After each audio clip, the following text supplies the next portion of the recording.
People get so worked up over Sparta. They know 300 of them stood in the way of the entire invading Persian army. They know 7-year-olds go off to military school and girls learn javelin. Is Sparta really as extreme as everyone says? Are they the best? Are they better than Athens? I'm Mr. Hall. This is Ancient History.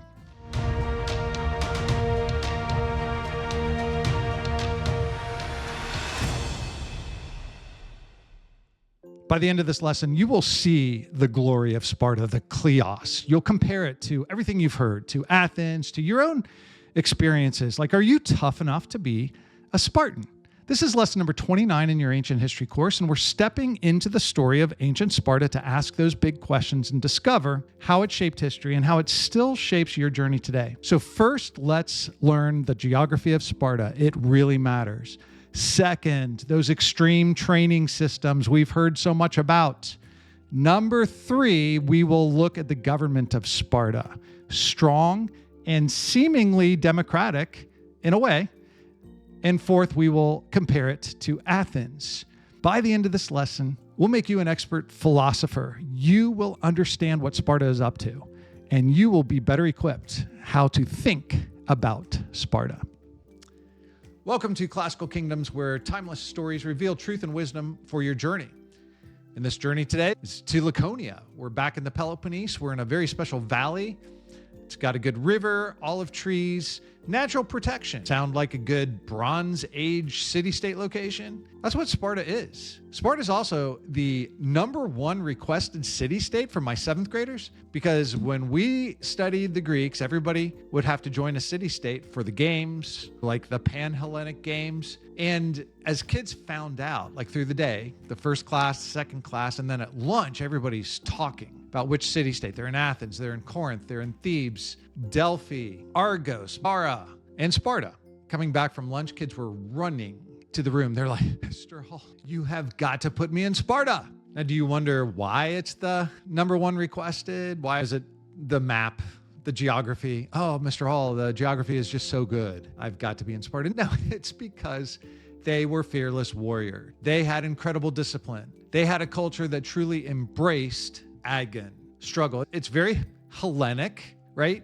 By now, you've learned that all these Greek city-states, and especially those speaking Greek, participating in the games, they embrace struggle. And that's for kleos. That's also very Greek. The heroic deeds that you do that have a long-term remembrance. The Greeks might look at Sparta thinking, you guys are so different. But they do speak Greek, and they do go to the games. So we are stepping into the soul of Sparta today to learn the truth, to ask some of these difficult questions. To truly understand Sparta, you've got to know the land, Laconia, the valley, the Tagetus Mountains. They rise and create this valley. It's like a shield. Sparta is very well protected by natural boundaries.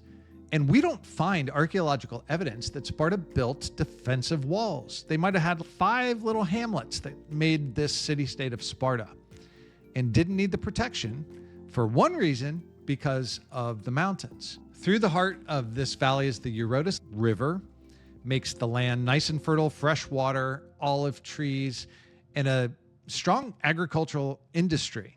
And over time, as Sparta develops, they kept kind of a serf class. The Helots were going to stay farmers, and they're going to stay on that land, and people sometimes called it. The land was so special, it was ruled by the descendants of Hercules. Hercules is the Roman name, so we should make note that Heracles is the way we should say it while we're studying the Greeks. He had 2 great-grandsons who are like the original co-kings. Those twin boys have descendants, and so Sparta is going to rule this land through the divine right to rule, because Heracles did end up at Mount Olympus as a god, and then that really levels up your family's ability to be the ruling authority of this land and to establish not just the Helots, but all the rules and the practices of how to farm this land, olive trees, agriculture. It's a very fertile area. And let's give a shout out to King Menelaus. Remember the Trojan War. He now has the Menelaon, which is like a shrine, a temple honoring his role and the importance of early Sparta to control this beautiful, valuable land and to have leaders and kings that were descended from important heroes and gods. Spartans were special people destined for greatness. They saw the importance of their land, the value of it, and this divine right to rule connected to heroes and gods. Maybe that is some extra pressure, some struggle that they need to have a uniquely demanding and disciplined structure to their society. Point number 2 is about the training, and it is probably what gets people fired up the most, because we're going to start by talking about the Agoge, the military school starting at age 7 for the boys. Well, in order to make it to age 7, you had to first be inspected as an infant by the elders. They would bathe you in wine. They might leave you exposed on a hillside to see if you would survive. They didn't want sickly babies. But let's say you survived and now you're age 7 and you're a boy and you're ready for training. You're removed from your family. You're put into a Greek word for herd. In this herd, you had a boy herder, the paidonomos, gonna ensure you're reading and writing instructions, but only the basics, only enough to learn to be useful. A lot of military drills, a lot of survival skills, barefoot, no shoes. Now, why would they not want their kids to have shoes? Why did they care about the kids so much that they didn't provide shoes? If you are always barefoot, how tough are the bottoms of your feet going to be? So make your own beds. I don't mean put together the bedspread. Literally go down to the river, pluck reeds, pluck them by hand out of the river. No knives were allowed, like thick reeds, and then weave together a bed. Comfort is not the goal here, right? Do you see what the goal, like if you're doing this yourself at such a young age in bare feet and your stomach is growling, like why is my stomach growling? Because they don't really give you enough food. Part of the training, keep you just a little bit hungry. And some of the food is that pork blood soup, nutritious protein, but not really satisfying. So it's actually part of the training. So with a grumbling stomach, and then you smell some delicious Greek food. If you smelled this stuff and you're one of these Agoge boys in training, they're actually training you to go and steal that food. It's about the cunning practices, because if you are in a tough situation, a war, a battle, be resourceful. The agony of your feet and your hunger, overcome that agony. So more important than being witty and direct and learning to steal food, it's the physical training. These Spartan boys are growing up. They're age 7, they're 8, they're 9. They are learning to throw javelins. They are wrestling. That's an Olympic event. So it's javelins. They're running. They're having running races. All this physical training to build a stronger Sparta. Now, through stronger military, but they're highly motivated as a team. As the boys got older, ages 12 to 15, you saw a different level. They're becoming very close to military age. One common bond that everybody would have is eating together. Eating together. Does this scene look familiar that you eat with the military guys? It's a very basic meal. They don't want to encourage luxury. They don't want to get you hooked on extravagant things, and you're doing it together. Does that sound like any team that you've ever been on? I remember 7th grade football. I remember a spaghetti dinner with everybody in the home ec room of Hastings Middle School. You've had a similar experience to develop team bonding.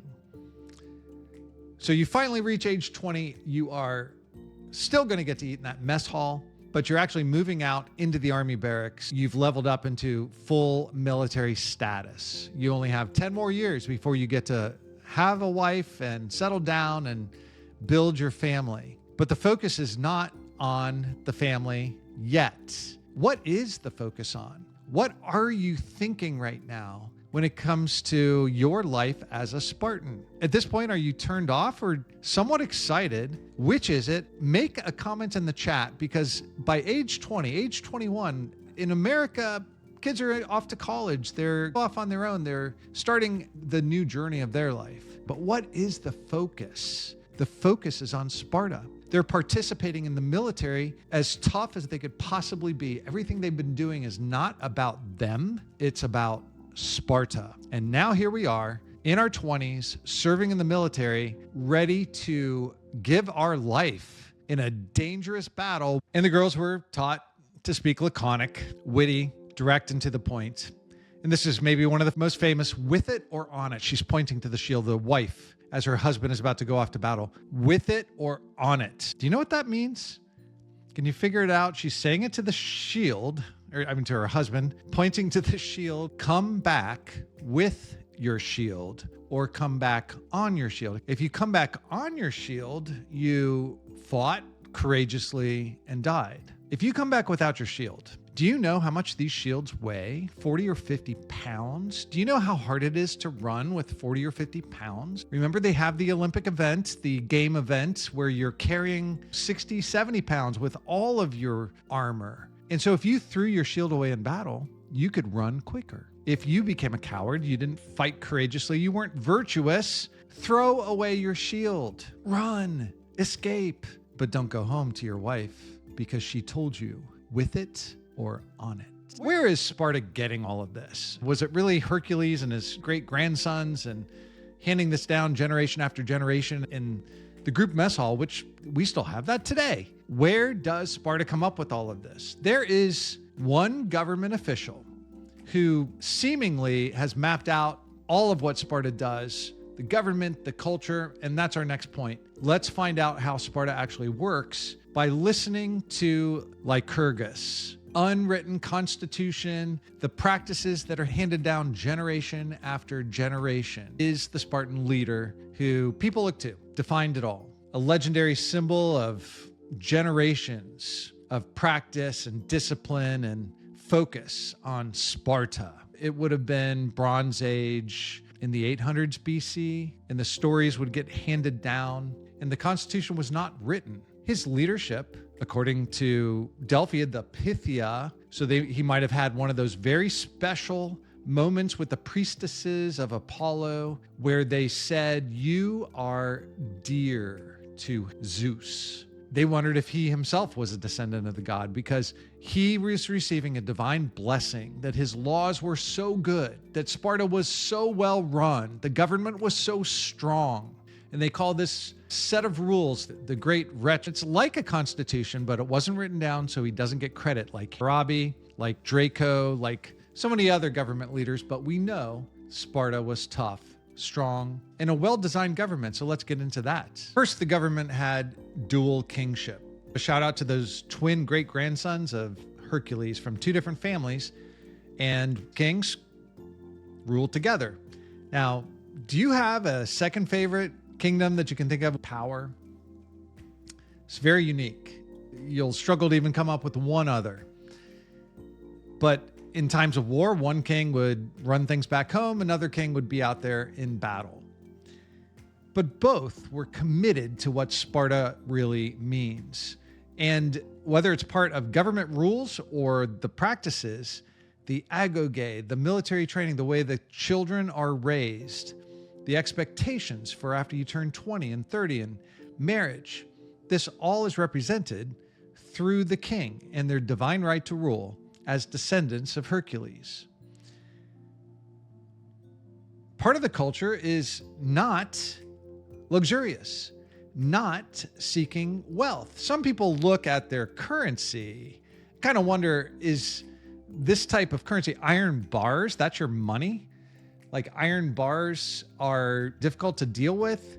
And there's speculation that this is a sign we don't want a lot of international trade. We don't want connected to the Silk Road. We don't want every different luxury. I want to keep it simple and bare. Spartan. Even if you're in a building or a room that's just very basic and simple, often you would hear people say, "Oh, that's so Spartan." because they're not going to buy colorful silk curtains from a far-off Eastern trade route, especially if you're lugging around iron bars or skewers or spits used as your money. But that's what the Spartan government did. The Spartan government respects their elders. This council of elders, like once you're age 60, you've got 28 of these guys that are sought as like Supreme Court justices, guiding things. They got to approve the laws. There's an assembly of younger men. So you've got kings, you've got assemblies, you've got the elders, you've got some checks and balances in this government. Because 5 of the elders are the ephors, and they have to pretty much approve everything that's going on. So these kings are not just unlimited power. They're not absolute monarchs. The Spartan government is really quite well thought out and involves a lot of different assemblies and people to protect the legacy, the tradition, and that the law would be properly executed.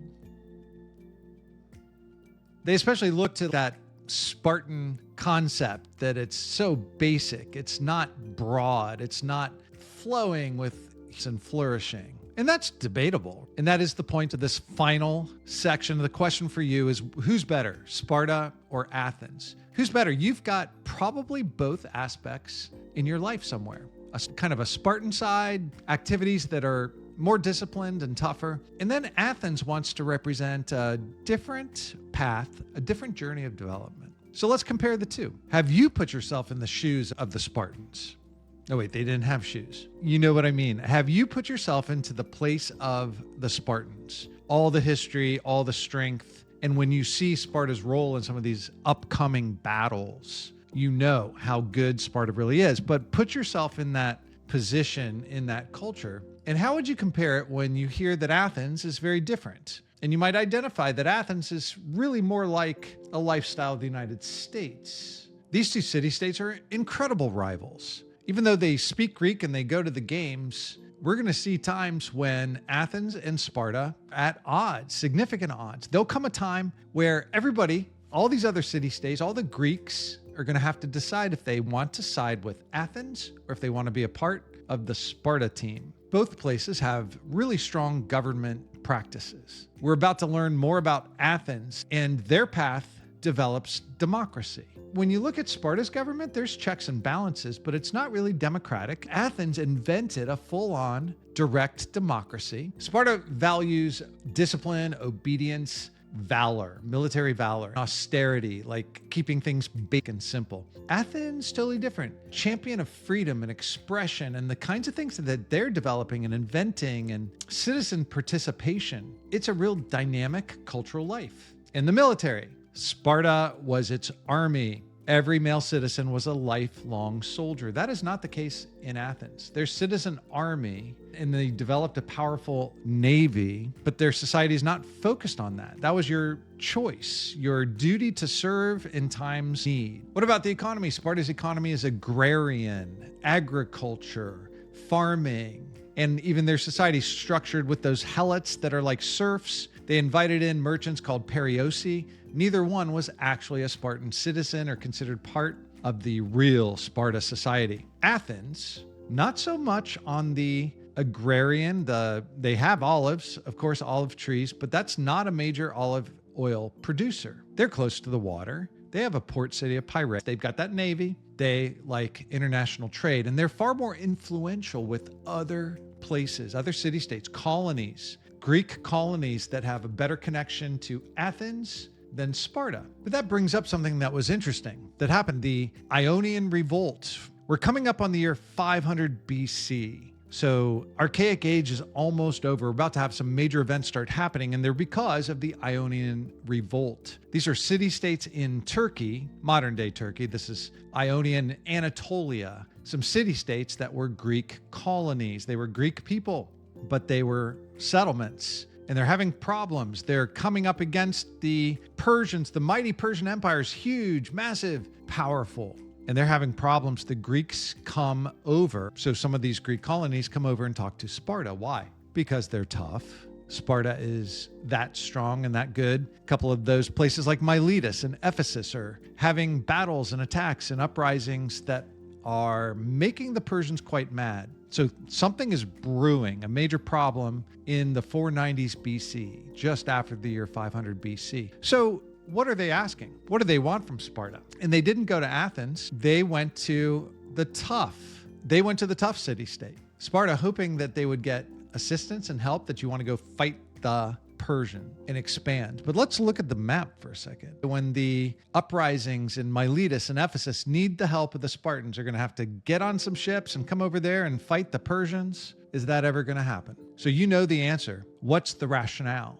Think for a second what Sparta is considering at this point. And we're in real deep now with the importance of Sparta and Athens. And if you have not yet gone to classicalkingdoms.com just to open up some of the free deep dive research that you might want to read, do that and enhance your course experience. There's a lot that's offered in that course, because we're just getting ramped up here when we talk about these city-states in the Ionian Revolt. And Sparta's answer is really quite significant. They say no. And do you know why? Why do you think Sparta says no? Everything about Sparta is about that piece of land, Laconia.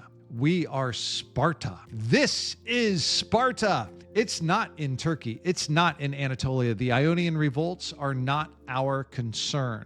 And this is a real contrast to Athens, because to Athens, it is their concern. And Athens will put a target on themselves very soon in a lesson that's coming up very soon. And it's going to be a game changer. It's going to change the world. We will focus on Sparta, and Athens can focus on all the Aegean world if that's what they really want to do. So where do you identify? Which did you like? Is it Sparta, the discipline, the strength, the courage and victory in battle, or Athens, with a much broader type of journey that you'll learn more about later? But everybody is Hellenistic here. And they speak Greek, they go to the games, they honor Zeus. Sparta is so different. Would you please add a comment, something from Sparta that you want to take away? Do they have something to offer? Is there virtue in overcoming struggle and having that extreme discipline? Or is it not a balanced journey in that path for human happiness and human flourishing? We'll learn so much more about these city-states coming up in future lessons, but thank you for taking the time to learn something that matters in all of history, and that includes your history, some classical truth for your journey. Because kingdoms rise and fall, power fades, but virtue endures.